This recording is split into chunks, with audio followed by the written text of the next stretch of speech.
ഹമാസിന്റെ തലവൻ യഹിയ സിൻവാർ കൊല്ലപ്പെട്ടു എന്നുള്ള വാർത്തകൾ ഏറെക്കുറെ സ്ഥിരീകരിച്ച IDF. കഴിഞ്ഞ ദിവസമാണ് ഇത് സംബന്ധിച്ച ചില വാർത്തകൾ ഇസ്രായേലി മാധ്യമങ്ങളിൽ പ്രത്യക്ഷപ്പെട്ടത്.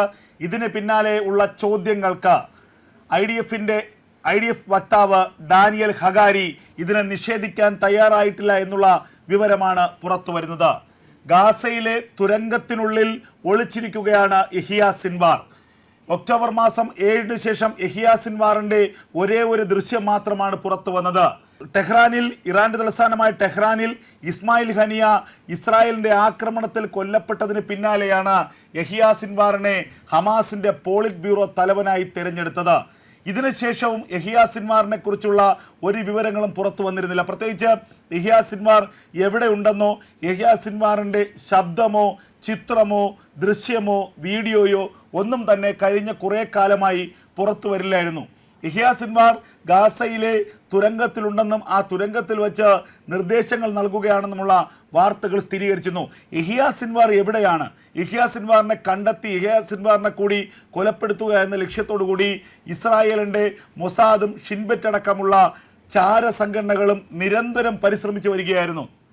എന്നാൽ യഹിയ സിൻവാറിലേക്ക് നേരിട്ടെത്താൻ ഇവർക്ക് കഴിഞ്ഞില്ല എന്നുള്ളത് ഒരു ന്യൂനതയായി അവശേഷിച്ചിരുന്നു. ആ സാഹചര്യത്തിലാണ് പുതിയൊരു വാർത്ത ഇസ്രായേലിൻ്റെ മിലിറ്ററി ഇൻ്റലിജൻസ് പുറത്തുവിടുന്നത്. യഹിയ സിൻവാർ ഗാസയിലെ തുരങ്കത്തിനുള്ളിൽ കൊല്ലപ്പെട്ടു.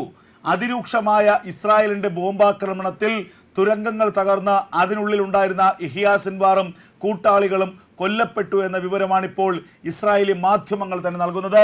എന്നാൽ ഇത് പൂർണ്ണമായി സ്ഥിരീകരിക്കാൻ ഇസ്രായേലിൻ്റെ ഡിഫൻസ് ഫോഴ്സ് ഇതുവരെ തയ്യാറായിട്ടില്ല എന്നുള്ളത് മറ്റൊരു പ്രധാനപ്പെട്ട കാര്യമാണ്. ഒന്നുകിൽ യഹിയ സിൻവാർ ആക്രമണത്തിൽ കൊല്ലപ്പെട്ടിരിക്കാം, ഇല്ലാത്ത പക്ഷം അതിമാരകമായ പരിക്കേറ്റിരിക്കാം. അതിമാരകമായി പരിക്കേറ്റുവെങ്കിൽ കൂടി യഹിയ സിൻവാറിന് കൃത്യസമയത്ത് വൈദ്യസഹായം നൽകാനുള്ള സംവിധാനം ഇപ്പോൾ ഹമാസിൻ്റെ പക്കലില്ല. യഹിയ സിൻവാറിനെ പുറത്തേക്ക് എത്തിച്ച് ഏതെങ്കിലും തരത്തിലുള്ള ഒരു ആശുപത്രിയിലെ സേവനം നൽകാൻ ഹമാസിന് കഴിയുന്നില്ല. അങ്ങനെയെങ്കിൽ യഹിയ സിൻവാർ കൊല്ലപ്പെട്ടിരിക്കാമെന്ന ഒരു കണക്കുകൂട്ടലിലേക്ക് തന്നെയാണ് IDF ഇപ്പോൾ മുന്നോട്ട് പോകുന്നത്. യഹിയ സിൻവാറിനെ പുറത്തെത്തിക്കാനുള്ള വമ്പൻ ഓപ്പറേഷൻ ഹമാസിന്റെ നേതൃനിര നടത്തുമ്പോഴാണ് ഇപ്പോൾ ഹമാസിനെ ഞെട്ടിച്ചുകൊണ്ടുള്ള വാർത്തകൾ പുറത്തു വരുന്നത്. യഹിയ സിൻവാർ ജീവനോടെ ഉണ്ടോ ഇല്ലയോ എന്ന ചോദ്യത്തിന് യഹിയ സിൻവാർ കൊല്ലപ്പെട്ടിരിക്കാമെന്ന മറുപടി തന്നെയാണ് ഇപ്പോൾ IDFന്റെ വക്താവ് നൽകുന്നത്. ഇസ്രായേലി മാധ്യമങ്ങളാണ് കഴിഞ്ഞ ദിവസം ഇത് സംബന്ധിച്ച് ഏറ്റവും പ്രധാനപ്പെട്ട വാർത്തകൾ നൽകിയത്. ആ വാർത്തകളോട് വാർത്താ സമ്മേളനത്തിനിടയിൽ ഡാനിയൽ ഹഗാരി പ്രതികരിച്ചത് ഈ വാർത്തകൾ നിഷേധിക്കാൻ അദ്ദേഹം തയ്യാറാകില്ല എന്ന രീതിയിൽ തന്നെയാണ്. അതിനർത്ഥം യഹിയ സിൻവാർ ജീവനോടെ ഉണ്ട് എന്ന് IDF പോലും ഉറപ്പിച്ചു പറയുന്നില്ല.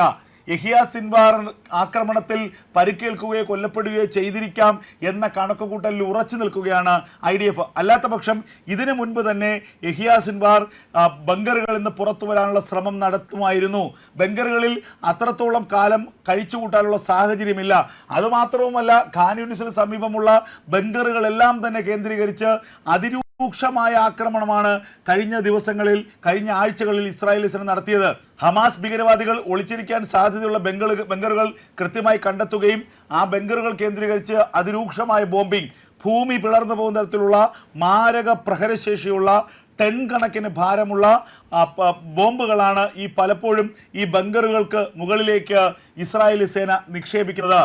വ്യോമാക്രമണത്തിലൂടെ, റോക്കറ്റ് ആക്രമണത്തിലൂടെ ഒക്കെ നടത്തുന്നത് അതിമാരകമായ ആക്രമണമാണ്.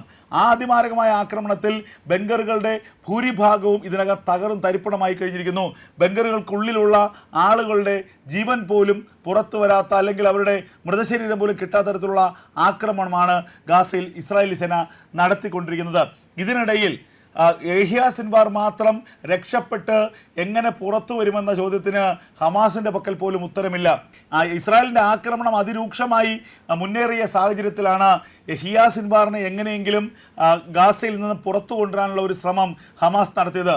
അതിനുവേണ്ടിയുള്ള ചർച്ചകൾ ഇസ്രായേലുമായി ഹമാസിൻ്റെ നേതാക്കൾ, അതുപോലെ തന്നെ ഖത്തറിൻ്റെ നേതാക്കൾ, അതുപോലെ തന്നെ ഈജിപ്തിൻ്റെ നേതാക്കൾ നടത്തിയെന്നുള്ള വാർത്തകളും പിന്നീട് പുറത്തു വന്നു. അതായത് ബന്ദികളെ പൂർണ്ണമായും വിട്ടയക്കാം. യഹിയ സിൻവാർ അടക്കമുള്ള ഹമാസിൻ്റെ അവശേഷിക്കുന്ന പോളിറ്റ് ബ്യൂറോ അംഗങ്ങൾ അല്ലെങ്കിൽ പ്രാദേശിക കമാൻഡർമാരെ ഇസ്രായേലി സേന വിട്ടയക്കണം. അവർക്ക് സുരക്ഷിതമായി ഈജിപ്തിലേക്കോ ഇറാനിലേക്കോ ഖത്തറിലേക്കോ രക്ഷപ്പെടുന്നതിനുള്ള അവസരമൊരുക്കണം. എന്നാൽ ബെഞ്ചമിൻ നെതന്യാഹു എന്ന ഇസ്രായേലിൻ്റെ പ്രധാനമന്ത്രി ആ നിർദ്ദേശത്തെ തള്ളിക്കളഞ്ഞു എന്നുള്ളതാണ് യാഥാർത്ഥ്യം. ഞങ്ങൾക്ക് ഏറ്റവും പ്രധാനം ഞങ്ങളുടെ പൗരന്മാരുടെ ജീവനാണ്, ബന്ദികളുടെ സുരക്ഷയാണ്. എന്നാൽ അതിനുവേണ്ടി ലോകമറിയപ്പെടുന്ന ഹമാസിൻ്റെ നീചന്മാരായ തീവ്രവാദ നേതാക്കളെ വിട്ടയക്കാൻ ഞങ്ങൾ തയ്യാറല്ല. പ്രത്യേകിച്ച് യഹിയ സിൻവാറിനെ. കാരണം ഒക്ടോബർ മാസം 7 ഇസ്രായേലിനുള്ളിൽ നടന്ന കൂട്ടക്കുരുതിയുടെ മുഖ്യ സൂത്രധാരൻ യഹിയ സിൻവാറാണ്. കഴിഞ്ഞ കാലങ്ങളിൽ ഇസ്രായേലിനെതിരെ നടത്തിക്കഴിഞ്ഞ മാരകമായ ആക്രമണങ്ങളുടെ എല്ലാം ബുദ്ധികേന്ദ്രമെന്ന് പറയുന്നത് യഹിയ സിൻവാറാണ്. ഒരു ഘട്ടത്തിൽ ഇസ്മായിൽ ഹനിയേക്കാൾ അപകടകാരിയെന്ന് ഇസ്രായേൽ കരുതുന്ന ആൾ കൂടി യഹിയ സിൻവാറാണ്. ഒക്ടോബർ മാസം 7 അതിക്രൂരമായ ആക്രമണത്തിന് നേതൃത്വം കൊടുത്തത് ഈ യഹിയ സിൻവാറാണ്. അങ്ങനെ ഒരു യഹിയ സിൻവാറിനെ വിട്ടയച്ചുകൊണ്ട് ബന്ദികളെ രാജ്യത്തേക്ക് കൊണ്ടുവന്നിട്ട് കാര്യമില്ല എന്ന് ബെഞ്ചമിൻ നെതന്യാഹു കരുതുന്നു. അതുകൊണ്ട് തന്നെ യഹിയ സിൻവാറിനെ വിട്ടുകൊടുക്കാൻ തയ്യാറാണെന്ന് അന്ന് ബെഞ്ചമിൻ നെതന്യാഹു വ്യക്തമാക്കിയിരുന്നു. അതിന് പിന്നാലെയാണ് വെടിനിർത്തൽ ചർച്ചകൾ സാധ്യമാകാതെ പോയത്. ഇതിനുള്ള പ്രതികാരമായി ഖാൻ യൂണിസിന് സമീപമുള്ള ബെൻഗറിൽ 6 ഇസ്രായേലി പൗരന്മാരായ ബന്ദികളെ കൊലപ്പെടുത്തിയാണ് ഹമാസ് പ്രതികാരം ചെയ്തത്. അതിന് പിന്നാലെയാണ് ഹമാസിനെതിരെയുള്ള അതിരൂക്ഷമായ ബോംബിംഗ് ഇസ്രായേലി സേന ആരംഭിച്ചത്.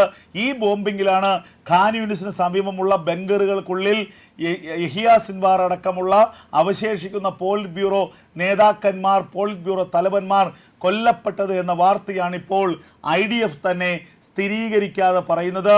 ഇക്കാര്യത്തിൽ ഏറ്റവും പ്രധാനപ്പെട്ട തെളിവ് ലഭിക്കുന്നതുവരെ പൂർണ്ണമായും അത് വിശ്വസിക്കാൻ കഴിയില്ലെന്ന് ഡാനിയൽ ഹഗാരി പറയുമ്പോഴും യഹിയ സിൻവാർ കൊല്ലപ്പെട്ടിരിക്കാനുള്ള സാധ്യതയാണുള്ളതെന്ന് IDF തന്നെ വ്യക്തമാക്കുന്നു. ഇസ്രായേലി മാധ്യമങ്ങളും അത്തരത്തിലുള്ള ഒരു നിലപാടിലേക്കാണ് മുന്നോട്ട് പോകുന്നത്. യഹിയ സിൻവാർ കൊല്ലപ്പെട്ടിട്ടുണ്ടെങ്കിൽ ഹമാസിനെ സംബന്ധിച്ച് അത് നികത്താകാനാകാത്ത നഷ്ടമാണ്. ഇനി ഹമാസിനെ നിയന്ത്രിക്കാൻ ആളില്ല, ഹമാസിനെ നയിക്കാൻ ആളില്ല.